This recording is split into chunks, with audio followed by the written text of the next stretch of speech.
the reality is he might not ever fight again. Like, who knows? Like, if he has surgery on his eye and it doesn't go well and he can't see out of the eye, apparently he's still fucked up in his right eye. There's some tendon damage or something. And, you know, eyes are so tricky. You never know. Like, unless you're a fucking complete psychopath like Michael Bisping, who fought 11 fights in the UFC blind in one eye. It was really bad how it looks. And he said, you can't train your eyeball to be stronger. It is what it is. You've protection here and here, but he obviously got no protection because the fingers were straight in. The fight should have been stopped. He couldn't see. It was a foul. He couldn't see. Then you can't fight.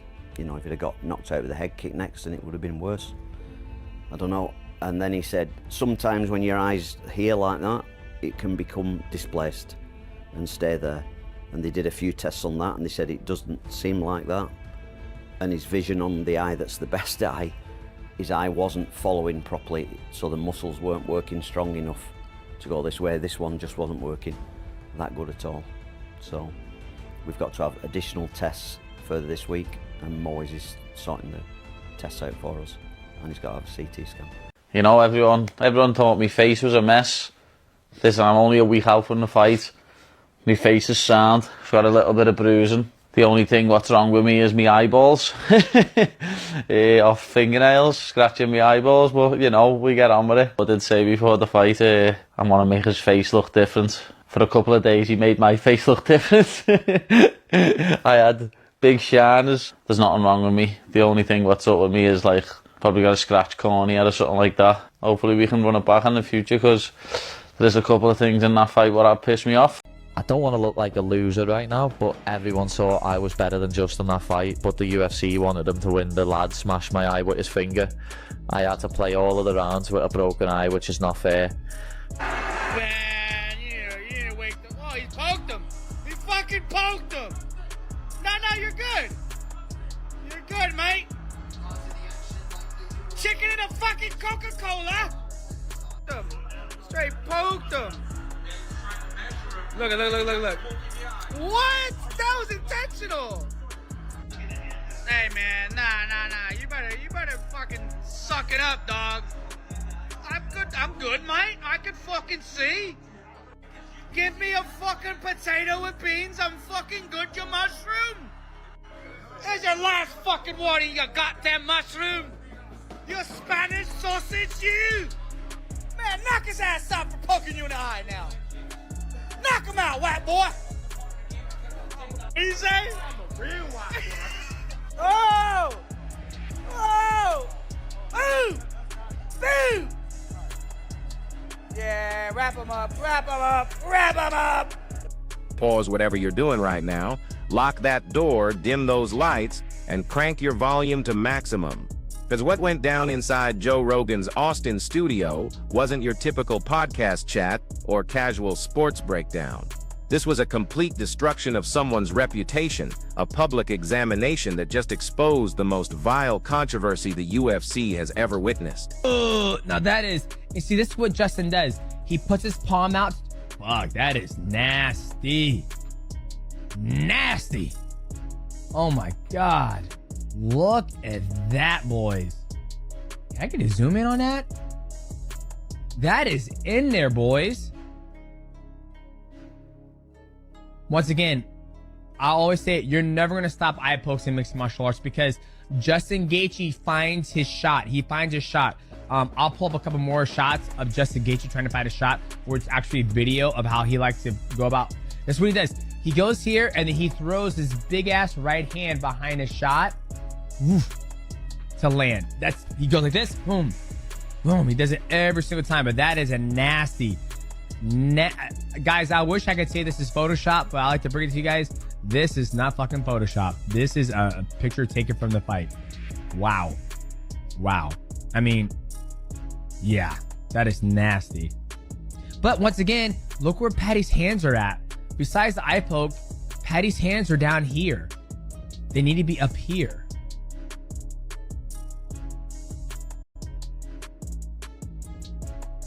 If you were scrolling through social media yesterday defending Dana White's decision to permanently ban Justin Gaethje, or if you thought that eye strike might have been some kind of heat-of-the-moment mistake, You better buckle up and absorb every word coming next. The bombshell evidence Joe Rogan and Paddy Pimblett just unleashed has shifted this entire narrative from poor sportsmanship straight into criminal territory. That studio atmosphere felt nothing like the typical relaxed, whiskey-fueled Joe Rogan podcast experience. The tension was suffocating. He was hurt, and I was like, what is happening? I didn't even know. I don't know. I even asked coaches, like, what did I hurt him with? I don't know what I hurt him with in the first round. He was very hurt. And I didn't recognize it until he found the fence, and reached for the fence with both hands. I was like, what the fuck is going on? But that's how fast it is. I was like, I want to finish this right now, but I didn't want to take too many chances and put myself in bad position and get knocked out so that the world can shit on me. So The weight in that room was crushing. Paddy Pimblett entered looking like he'd survived a battlefield, sporting dark wraparound shades with a thick medical bandage clearly visible beneath, protecting an eye that medical professionals are working desperately to preserve. He didn't carry himself like someone who'd won anything. He looked like someone who'd barely escaped with his life. And Joe Rogan wasted zero time on small talk. He immediately went for the throat, and the footage they revealed just settled this argument permanently. Like, I'm shocked Paddy has not shot a double leg. For how good his grappling is, I'm very shocked by that. See, this is where, like, the MMA, it's like you have such a clear advantage over somebody in grappling. I just feel he does, but he can't get him there. You don't have the fucking hands to knock him out. And he's pulling away. For somebody with good grappling, it's like, go underneath, shoot a takedown. Stop trying to fucking grapple. He's trying to fight a bull that you don't have the power to beat the bull. The bull is strong there. Shoot, create. See, he shot when he was hurt.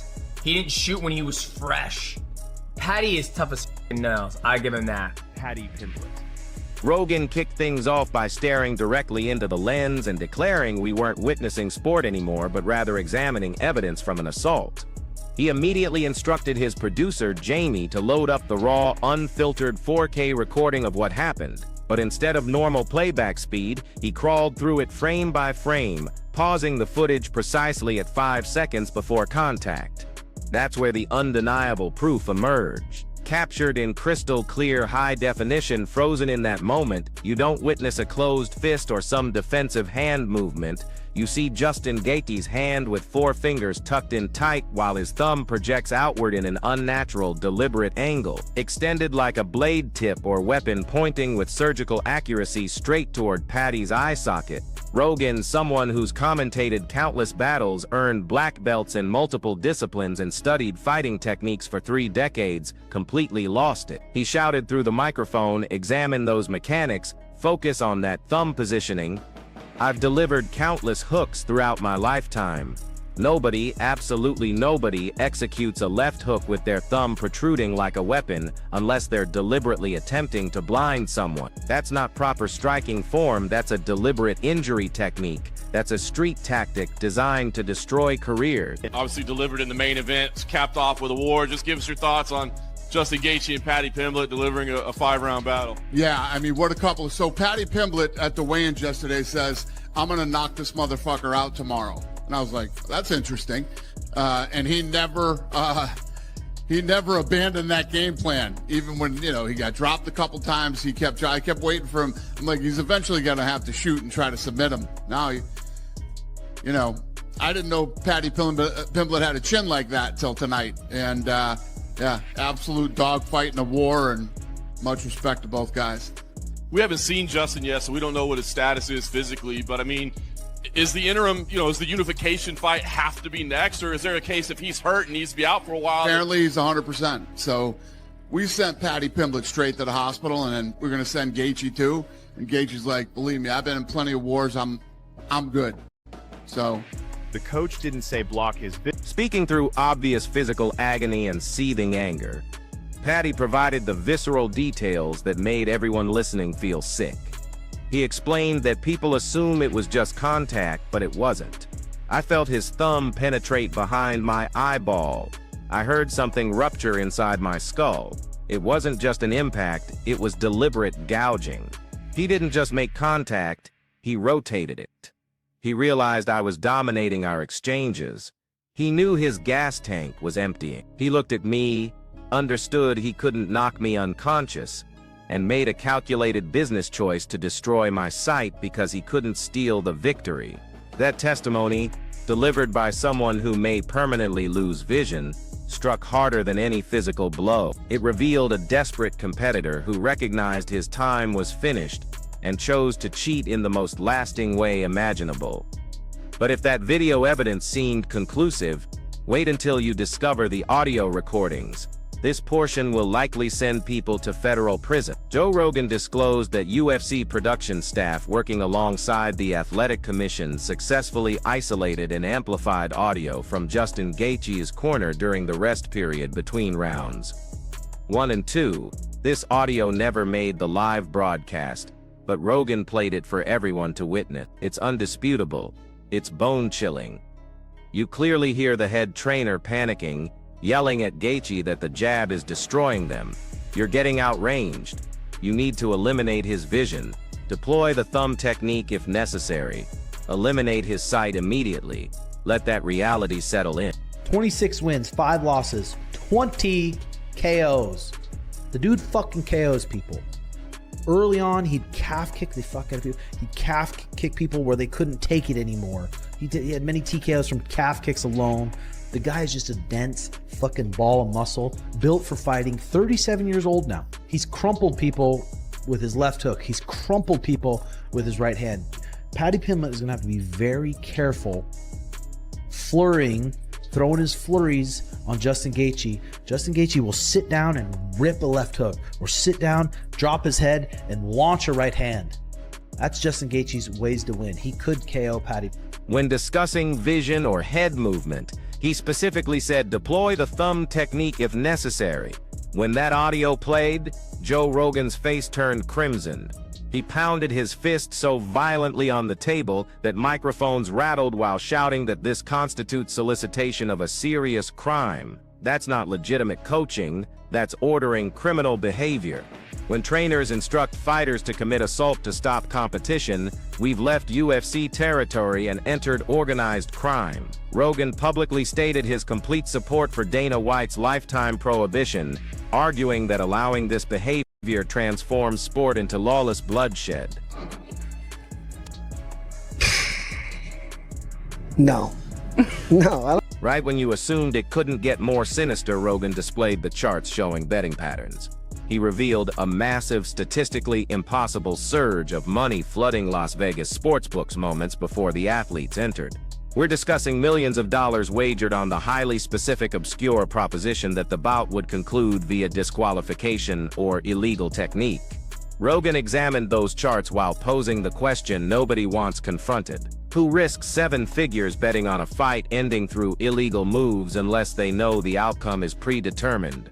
This indicates the eye gouge might not have been desperate fight-saving tactics, but rather calculated moves to profit from gambling manipulation. If proven true, federal investigators will be involved within days.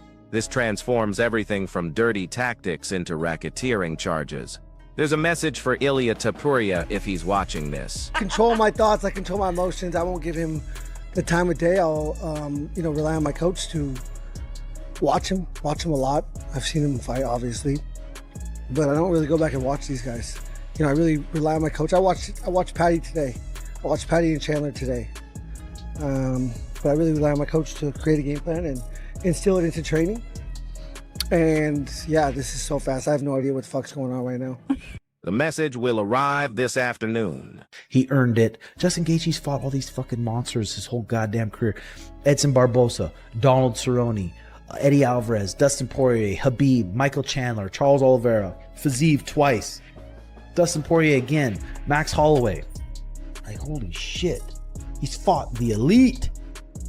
So I'd love to see Justin Gaethje get it done. If I had to put, fuck, this is hard. If someone gave me $10,000 to bet with and they said, hey, put it on who you think's gonna win, I'm gonna say 60-40. 60-40, 40% chance that Justin Gaethje knocks Paddy Pimblett out, hits him on his chin, When Paddy Pimblett's flooring, hits him right on his fucking, hits him right on the scouser chin, bunk, gets dropped. 40% chance, I think. 60% chance this fight, Justin's not able to find him. It's a little bit, it's like a spastic, weird style. He's not. With Paddy, if he can eat it, I can see Paddy catching Gaethje and maybe almost like a Oliveira fight, you know, catch Gaethje, hurt Gaethje wobble, and then, you know, get to Gaethje's back or something, maybe subtle. You know what I mean? Like, Paddy is very well rounded. You know, he out wrestled wrestlers, he out grappled grapplers. He stands with you. You know, he doesn't care. He throws. You know, everybody be like, his chin is in the air. He takes shots. Yeah, he takes shots and he still walks forward. How long will that last? We don't know. And that's the question I have to this fight. Or what his reaction is going to be when Justin Gaethje catches him. Does Justin Gaethje punch like a truck? He kicks like a. I'm not surprised if any of these guys win, because I can see two clear paths to these guys winning. I can see Gaethje catching Paddy, you know, putting him down, finishing him. Then I can see Pimblett catching Paddy, Pimblett catching Gaethje, maybe knock him out or hurt him enough to where he can get a submission. You know, I think so. Paramount, the UFC did a really great really great job of putting this first Paramount card together. From the main card, the first main card fight to the main event is sick. It's gonna be action packed, and you fans are gonna love it. You know, the new fans are gonna love it. I mean, Gaethje is just violence. Paddy Pimblett doesn't run away from violence. It's gonna be a fun fight. Like I said, I don't know who to choose. I'm not choosing no one. I see both guys. I think this is a coin flip. I think whoever can endure the more damage is gonna win this one. Paddy Pimblett concluded the episode with a declaration that sounded like movie dialogue. He leaned toward the microphone, touched his eye patch, and stated that he'll return whether with one functioning eye or both. I'll undergo the surgery and reclaim my championship. But Justin Gaethje has become MMA's ultimate failure. He sacrificed his integrity for a coward's shortcut. He exchanged his reputation for a spineless escape. He'll spend his remaining years knowing he was too frightened to face me honorably. This interview represents the conclusive evidence. It demonstrates this was orchestrated, not accidental. The footage confirms deliberate intent. The audio confirms the instruction, and the betting activity confirms the financial motive. Now I want your judgment. After hearing that coaching audio and examining those thumb mechanics, does anyone on Earth still defend Justin Gaethje? Should he face criminal charges? Share your verdict in the comments immediately, and subscribe to this channel because we're tracking the legal consequences of this situation continuously. This isn't finished. The lawsuits are incoming, and the truth has finally surfaced.